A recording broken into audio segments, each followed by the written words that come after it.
દાંતા તાલુકામાં ચાલતા ડામર પ્લાન્ટ બંધ કરાવવા ગ્રામ્યજનોની માંગ. ગ્રામ્યજનો દ્વારા જિલ્લા કલેક્ટર અને ખાણ ખનીજ વિભાગની કચેરી ખાતે કરાઈ રજૂઆત.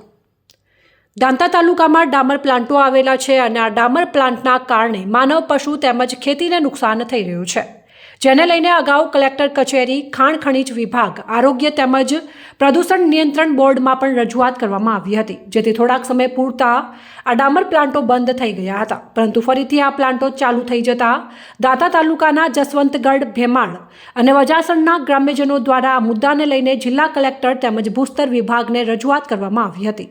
આ અંગે ગ્રામ્યજનોએ જણાવ્યું હતું કે 22 જેટલા ડામર પ્લાન્ટો આવેલા છે, જેના કારણે લોકોના આરોગ્ય, પશુ અને ખેતીને નુકસાન થઈ રહ્યું છે.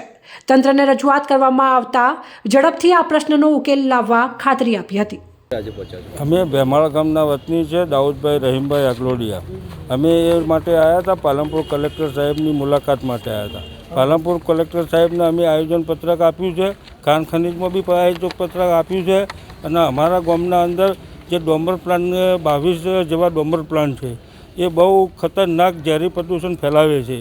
એનાથી નાના નાના બચ્ચો, મોટા લોકો, બુઝુર્ગ લોકો, ગાયોનો ચારો, ગાયો એ બધાના ગંભીરતાની બીમારીઓ હજી ચાલુ છે. હાલ અમારા ગામના અંદર 10-15થી કેન્સરના કેસ ચાલુ છે. કેન્સરમાં 4-5 લોકો મરી બી ગયા છે અને એ રીતના અમે આ લોકો એ કલેક્ટર સાહેબને રજૂઆત કરવા માટે અમે આવ્યા હતા. અગાઉ કોઈ રજૂઆતો કરી છે?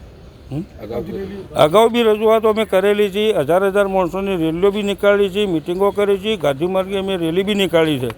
અમે પર્યાવરણમાં બી અરજીઓ કરેલી છે. પર્યાવરણવાળા બી તપાસમાં આવેલા છે. એ લોકો આવ્યા પછી બી પ્લાન્ટોવાળા માનતા નથી અને ગેરમાફકે ચૂપકે બી પ્લાન્ટ ચાલુ રાખે છે. 5 પ્લાન્ટને તો બંધ ઓલરેડી કરાયા હતા સાહેબ, પણ હવે કોઈ લોકો મન એમ લાગતું નથી, કારણ કે પ્લાન્ટવાળા માથા ભરે છે. તમારી માંગ નહીં સ્વીકારે તો શું? અમે કાયદેસર સાહેબ અમે આગળ ગાંધી માર્ગે અમે ચાલવું પડશે તો અમે ચાલશું. કાયદો હાથમાં લેવો હશે તો બી લઈશું.